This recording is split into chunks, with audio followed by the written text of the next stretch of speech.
everyone, welcome to the channel. আৰু এটা career guidance or video তোমালোকক স্বাগতম জনালো আৰু আজি এটা ভিডিওত তোমালোকক কম সকলোৱে মানে কৈ আছিল APSC বিষয়ে ক'বলৈ APSC পৰীক্ষাটো কেনেকুৱা হয় কেনেকৈ প্ৰশ্ন আহে তো তাৰ পৰা কি হ'ব পাৰি গোটেইবোৰ বস্তু ডিটেইলছত মই তোমালোকক জনাম তো ভিডিওটো লাষ্টলৈকে চাবা আৰু কেৰিয়াৰ টকছত আমি বহুত কেইটা তোমালোকক কৈছো বহুত কেইটা গাইডেন্স দিছো বহুত এক্সামৰ বিষয়ে JEE NDA NEET এই গোটেইবোৰ এক্সামৰ বিষয়ে যদি তোমালোকে জানিব বিচাৰা প্লেলিষ্টটো ডেসক্ৰিপচনত দি থৈ দিম তোমালোকে তাৰ পৰা চাই ল'ব পাৰা আজি আমি APSC বিষয়ে আলোচনা কৰিম APSC মানে APSC পাস কৰি মানে হয় কি APSC পাস কৰি হয় যেনেকৈ তোমালোকে ধৰা APS ACS তেনেকুৱা ধৰণৰ APS মানে আসাম পুলিচ সাৰ্ভিস যেনেকৈ DSP লেভেলৰ হয় পুলিচত ঠিক তেনেকৈ ACS হয় ACS মানে ধৰা তোমালোকৰ ডিস্ট্ৰিক্টত যিবিলাক থাকে ADC লেভেলৰ মানুহ বা এক্সিকিউটিভ মেজিস্ট্ৰেট হেনেকুৱা ধৰণৰ ACS হয় ঠিক তেনেকৈ APSC পাস কৰি আৰু বেলেগো হয় যেনেকৈ DTO মানে তোমালোকৰ ডিস্ট্ৰিক্ট ট্ৰান্সপোৰ্ট অফিচাৰ তেনেকুৱা ধৰণৰ মানে গেজেটেড অফিচাৰ হয় অসম চৰকাৰৰ আন্ডাৰ তো এটা ভাল জব হয় তো APSC এক্সাম দিবলে কি কোৱালিফিকেশন লাগে এটো তোমালোকে জানিব লাগিব তাত তোমালোকে গ্ৰেজুৱেচন হলে হল মানে ডিগ্ৰী পাস কৰিব লাগে হাই সেকেন্ডাৰী পাস কৰি দিব নোৱাৰি ডিগ্ৰী পাস কৰিলে হল তোমালোকে যিকোনো সাবজেক্টতে কৰা যেনেকৈ আৰ্টছত হলে BA BSc BCom লাগিলে ইঞ্জিনিয়াৰো হওক BTech ডক্টৰ হওক MBBS সকলোৱে দিব পাৰে সকলোৱে APSC এক্সাম দিব পাৰে জাস্ট ডিগ্ৰী পাস কৰিলে হল এটা APSC এক্সাম কি মাধ্যমত দিব পাৰি ইংলিছতো লিখিব পাৰি অসমীয়াতো লিখিব পাৰি দুইটা মাধ্যমতে লিখিব পাৰি আৰু মই এটা সাজেষ্ট কৰো মানে কি মই এক্সামটো আজিলৈকে দিয়া নাই আৰু মই নিদু কেতিয়াও তো মই জাস্ট এটাই সাজেষ্ট কৰিম তোমালোকে ইংলিছত পঢ়াটো বেছি ভাল কাৰণ ইংলিছ যোনটো হয় তাত মানে তোমালোকে কোৱেশ্চন পেপাৰ যিখন আহে তাত ইংলিছত আহে লিখাটো তোমালোকে অসমীয়াত লিখিব পাৰা কোৱেশ্চন পেপাৰ বিলাক ইংলিছত আহে তো অসমীয়ালৈ ট্ৰান্সলেট কৰি আকৌ লিখা টাইমটো বহুত গুছি যায় তাৰ লগতে যিবিলাক কিতাপ বা মেটেৰিয়েল ইউটিউবত বা যিকোনো এপত অনলাইন তো কিতাপবিলাক বেছিভাগ ইংলিছতে থাকে অসমীয়াত ইমান নাথাকে গতিকে ইংলিছত দিয়াটো বেছি ভাল হলেও অসমীয়াত লিখিও বহুতে পাস কৰি আছে তোমালোকৰ ওপৰত কথা দুইটাতে লিখিব পাৰে সাবজেক্ট কেনেকুৱা ধৰণৰ আহে সাবজেক্ট তোমালোকৰ সব সাবজেক্ট আহে মানে সায়েন্সৰ সাবজেক্ট নাহে আৰ্টছৰ পলিটিক্যাল সায়েন্স জিওগ্ৰাফি ইকোনমিক্স সব সোশ্যাল সায়েন্স এনেকুৱা ধৰণৰ বস্তুবোৰ সব আহে এতিয়া আমি এক্সামটো কেনেকুৱা ধৰণে হয় ডিসকাস কৰিম প্ৰথম হয় প্ৰিলিমছ মানে প্ৰিলিমিনাৰী ষ্টেজ সেকেন্ড হয় মেইনছ হেতুতে লিখা আহে আৰু লাষ্টত হয় ইন্টাৰভিউ প্ৰিলিমিনাৰী ষ্টেজত এনেকুৱা হয় তোমালোকে এটা কাট অফ দি দিব তাৰ পৰা তোমালোকে পাস কৰি গলে হল প্ৰিলিমিনাৰী ষ্টেজ প্ৰিলিমছটো তাৰপিছত মেইনছ আহে মেইনছত তোমালোকে লিখিব লাগে আসলিকে লিখিব লাগে ভালকে পুৰা না হ্যান্ড ৰিটেন হয় মেইনছত বহুত কেইখন পেপাৰ আহে আমি সব ডিসকাস কৰিম মেইনছটো পাস কৰাৰ পিছত ইন্টাৰভিউ হয় ইন্টাৰভিউ লাষ্টত তোমালোকক মানে মানুহে মাতি পেলাই তোমালোকক ভাইভা টাইপ সুধে তো প্ৰিলিমছৰ মাৰ্কসটো কোনো যোগ নহয় প্ৰিলিমছটো জাস্ট তোমালোকে পাস কৰিব লাগিব মেইনছ আৰু ইন্টাৰভিউ লাষ্টৰ দুটা ষ্টেজ তোমালোকে যিমান নম্বৰ পোৱা হেতু হিচাপত তোমালোকৰ লিষ্টখন ওলাই কোনে চাকৰি পাব হেনেকে তো প্ৰিলিমছটো পাস কৰিব লাগে কিন্তু হলো বহুতে মানে প্ৰিলিমছতে ৰখি যায় কিয় ৰখি যায় আমি সব বস্তু তোমালোকক মই এটাকে জনাম কি সিলেবাস আহে সব বস্তু জনাম প্ৰিলিমছত তোমালোকৰ সিলেবাস আহে মই ইয়াতে উলিয়াই লৈছো প্ৰিলিমছত দুখন পেপাৰ আহে হা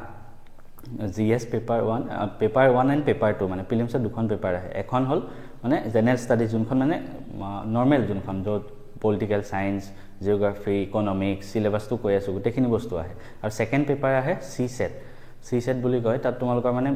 অলপ MCQ কেনেকুৱা হয় জানানে ধৰা মেথছৰ ৰিজনিং পাজল টাইপ কোৱেশ্চন বা ইংলিছ জেনাৰেল এপ্টিটিউড হেনেকুৱা ধৰণৰ সেইখন সেকেন্ড পেপাৰ সো প্ৰিলিমছত দুখন পেপাৰ আছে এখন প্ৰিলিমছৰ দুইখন পেপাৰে অবজেক্টিভ হয় হা MCQ টাইপ হয় আৰু এটা কথা মনত ৰাখিবা ইয়াতো নেগেটিভ মাৰ্কিং থাকে ডাইৰেক্ট টুক্কা মাৰি থৈ আহিলে নহব পিছত ভুল হলে আগৰ বিলাকৰ পৰা মাইনাস গুছি যাব গতিকে ভালকে চাই চিতি মাৰিব লাগিব তো এখন হল প্ৰথম এখন GS পেপাৰ 1 সেকেন্ড হল মানে CSET দুখন পেপাৰ আহে সো দুইখনৰ যদি মই সিলেবাসটো তোমালোকক কওঁ প্ৰথমখনত টোটাল মাৰ্কস 200 আহে টোটাল মাৰ্কস 200 নম্বৰ আৰু 2 ঘণ্টা সময় থাকে আৰু সেকেন্ডখনতো টোটাল মাৰ্কস 200 নম্বৰ আৰু 2 ঘণ্টা সময় থাকে কিন্তু ডিফাৰেন্সটো কি জানানে প্ৰথম যোনখন পেপাৰ মানে যোনখনত সব বস্তু আহে থিওৰি বিলাক আৰু অবজেক্টিভে আহিব MCQ আহিব তো প্ৰথমখনত তোমালোকৰ মানে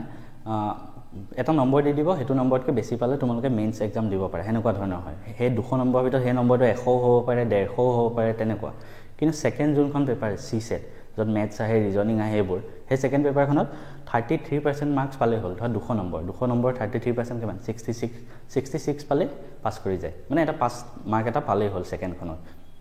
কিন্তু এইখিনিতে এটা আহে খেলটো যে বহুতে মানে এনেকুৱা ভাবে কি ছেকেণ্ড যোনখন পেপাৰ সেইখনত আমি এনেই পাছ কৰি যাম গতিকে ফাৰ্ষ্ট পেপাৰখন পঢ়ি থাকে মেথছ আৰু আৰ্টছৰ ষ্টুডেণ্টবিলাকৰ এইটো মানে ড্ৰবেকো থাকে যে সিহঁতৰ মেথছ বা ৰিজনিং এনেকুৱা ধৰণৰ বস্তুবোৰ ইমান নাজানে গতিকে কি হয় কিন্তু বাকী ছাবজেক্টবোৰত বহুত চোকা হয় হা কিন্তু এই ছেকেণ্ড পেপাৰখনত সিহঁতে পাছ কৰিবই নোৱাৰে তাৰ ফলত কি হয় গোটেই প্ৰিলিমছটোতে ফেইল হৈ যায় তাৰ ফলত মেইনছ এক্সাম দিবই নোৱাৰেগৈ সেইটো কাৰণে যোনে এক্সামটো দিয়ে তেওঁলোকে ছেকেণ্ড পেপাৰখনো ভালকৈ প্ৰেক্টিছ কৰা উচিত কাৰোবাৰ যদি মেথছটো বহুত ষ্ট্ৰং আছে বা কোনোবাই বেংকিং জবৰ কাৰণে অলৰেডি প্ৰিপেৰেশ্যন কৰি থাকে সিহঁতে ছেকেণ্ড পেপাৰখন নাচালেও হ'ল এনেই পাছ কৰি যাব ফাৰ্ষ্ট পেপাৰখনত মেইন হয় তো এইটো হ'ল আমাৰ প্ৰথম চিলেবাছটো মই তোমালোকক স্ক্ৰীনত দি দিম গোটেইবোৰ বস্তু GS paper 1 GS paper 2 200 number 2 ঘণ্টা আৰু একেদিনাই হয় পৰীক্ষাটো প্ৰিলিমছটো একেদিনাই হয় আগবেলা ধৰা প্ৰথমখন পেপাৰ পিছবেলা ছেকেণ্ডখন পেপাৰ হয় মই যদি চিলেবাছটো কৈ দিওঁ তোমালোকক চিলেবাছটো হ'ল প্ৰিলিমছৰ প্ৰিলিমছৰ ফাৰ্ষ্ট পেপাৰখনৰ চিলেবাছ এনেকুৱা ধৰণৰ হয় current events of national and international importance history India আৰু ৱৰ্ল্ডৰ geography political science economic and social development তাৰপিছত জেনেৰেল ইছ্যুজ এনভাইৰমেণ্টেল ছায়েন্স আৰু জেনেৰেল ছায়েন্স আৰু কাৰেণ্ট এফেয়াৰ্ছ গোটেইবোৰ বস্তু আহে মানে প্ৰথম পেপাৰখনত গোটেইবোৰ বস্তু আহে তো আৰু ইয়াৰে কি হয় জানে 30 পৰা 35% প্ৰথম পেপাৰখনত 200 নম্বৰ আছে 200 নম্বৰ ধৰা 30 পৰা 35% মানে 70 নম্বৰ মান কি আহে অসমৰ ৰিলেটেড আহে অসম ৰিলেটেড আহিব মানে 70 নম্বৰ মান সেইটো হয় আৰু ছেকেণ্ড পেপাৰখনটো মই ক'লোৱে মেথছ আহে ৰিজনিং আহে পাজল আহে সেনেকুৱা এইখিনি হ'ল প্ৰিলিমছলৈকে এতিয়া প্ৰিলিমছ যোনে পাছ কৰি যাব সি মেইনছ এক্সাম দিব পাৰে মেইনছত অলপ লিখিব লাগিব প্ৰিলিমছটোতো অবজেক্টিভ টিক মাৰি আহিলে হ'ল কিন্তু মেইনছত লিখিব লাগিব মেইনছতে বহুতে মানে ফেইল কৰি যায় কিয় জানানে বহুতৰ লিখাৰ স্পীড নাথাকে কাৰণ কিয় মেইনছখন টোটেল 6খন পেপাৰ থাকে এখনত 250 নম্বৰকে আমি এতিয়ালৈকে ক্লাছ 10ত হওক 12ত হওক 100 নম্বৰ প্ৰশ্ন পেপাৰ দিওঁ তাতে আমাৰ অৱস্থা বেয়া হৈ যায় কিন্তু মেইনছখনত APSC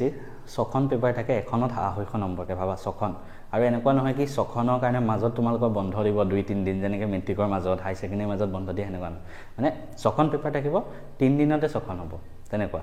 এদিনত 2খন পেপাৰকে হয় ভাবাচোন মানে 250 500 নম্বৰ তুমি এদিনত 500 নম্বৰৰ প্ৰশ্ন লিখিব লাগিব 3 দিন টোটেল কিমান হ'ল 1500 নম্বৰ তো টোটেল 1500 নম্বৰ প্ৰশ্ন তুমি মেইনছত লিখিব লাগে 3 দিনতে 3 ঘণ্টা আগবেলা 3 ঘণ্টা পিছবেলা 3 ঘণ্টা 6 ঘণ্টা এক দিনত 6 ঘণ্টাকে 3 দিন লিখিব লাগে গতিকে প্ৰেক্টিছ বহুত বেছি লাগে মানে তাৰ কাৰণে আৰু এনেকুৱা নহয় কি মানে প্ৰিলিমছ পৰীক্ষা শেষ হ'ল 1 বছৰৰ পিছত মেইনছ হয় এনেকুৱা নহয় তোমালোকৰ সময়ো বহুত কম থাকে প্ৰিলিমছ শেষ হ'ল তাৰপিছত মেইনছ 2 মাহমান পিছতে দি দিয়ে গতিকে আৰম্ভণিৰ পৰাই মানে প্ৰেক্টিছটো কৰি থাকিব লাগিব এতিয়া মই যদি মেইনছৰ তোমালোকক চিলেবাছটো কওঁ মেইনছৰ 6খন পেপাৰ আহে অলৰেডি ক'লোঁ প্ৰথম পেপাৰখন এছে আহে 250 নম্বৰ অলৰেডি ক'লোঁ 250 নম্বৰ প্ৰথম পেপাৰখন কি হয় জানানে এছে কাৰেণ্ট যিকোনো এটা মানে এছে মানে এনেকুৱা ইংলিছৰ তোমালোকে যেনেকৈ এছে লিখা সেনেকুৱা কিন্তু আমি এতিয়া ক্লাছ 10ত যিসকলে চাই আছে ভিডিঅ' তোমালোকে ইংলিছৰ এছে কিমান লিখিছিলা মেক্সিমাম 10 নম্বৰমান আহে ইয়াত দুখন এছে আহে এখনত 125 নম্বৰকে 125 250 তেনেকুৱা গতিকে বহুত বেছিকৈ লিখিব লাগিব আৰু মানে টু দ্য পইণ্ট লিখিব লাগিব গতিকে প্ৰথম পেপাৰ এছে হয় 125কে দুখন 250 নম্বৰ 3 ঘণ্টা তাৰপিছত আৰু বাকী 5খন থাকিল পেপাৰ মেইনছৰ বাকী 5খন GS পেপাৰ 1 পেপাৰ 2 সেনেকৈ 5খন হয় প্ৰত্যেকখনতে 250 নম্বৰকে থাকে ঠিক আছে আৰু লাষ্টত ইণ্টাৰভিউ হয় যোনে মেইনছ পাছ কৰে সি তাক ইণ্টাৰভিউত মাতে ইণ্টাৰভিউ নম্বৰ 180 হয় এতিয়া মেইনছৰ টোটেল 1500 নম্বৰ আৰু ইণ্টাৰভিউ 180 কিমান হ'ল 1680 এই 1680 এই 1680 ভিতৰত যোনে যিমান নম্বৰ পায় সেইটো হিচাপত টপ কেটাক মানে জব পায় এতিয়া মই যদি তোমালোকক চিলেবাছটো কওঁ মানে মেইনছৰ প্ৰথম পেপাৰখনততো এছে আহে ছেকেণ্ডখনত কি আহে জানানে মই তোমালোকক কৈ আছোঁ ছেকেণ্ডখন হ'ল ইণ্ডিয়াৰ history heritage culture society geography মানে ইণ্ডিয়াৰ হিষ্ট্ৰী জিঅ'গ্ৰাফী এইবিলাক আহে আৰু মই চিলেবাছটো লাগিলে ডেছক্ৰিপশ্যনত দি দিম গোটেইটো ধুনীয়াকৈ আৰু লাগিলে স্ক্ৰীণতো দি দিম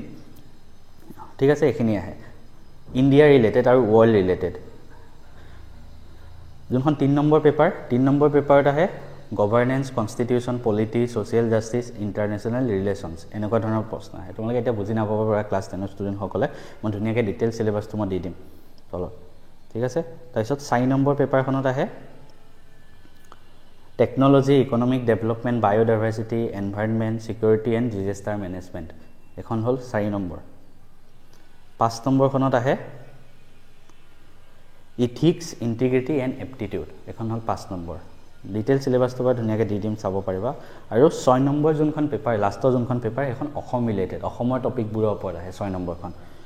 অসমৰ history, heritage, culture, geography, governance, political science, social justice, environment, security, অসমৰ ৰিলেটেড গোটেইবোৰ বস্তু মানে অসমৰ। 6 নম্বৰ পেপাৰখন অসম ৰিলেটেড হয়, গতিকে এনেকুৱা ধৰণৰ প্ৰশ্ন আহে। গোটেই ধুনীয়াকৈ ষ্ট্ৰাকচাৰটো মই তোমালোকক বুজাই দিবলৈ চেষ্টা কৰিলোঁ। আই হোপ তোমালোকে বুজি পালা। আৰু ডেছক্ৰিপশ্যনত মই গোটেইখিনি লিখি দিম, মানে দি দিম তোমালোকৰ চিলেবাছবিলাক। তাৰ উপৰি মই স্ক্ৰীনতো লগাই দিম, তোমালোকে চাব পাৰা। আৰু ভিডিঅ'টো চোৱাৰ বাবে সকলোকে থেংক ইউ।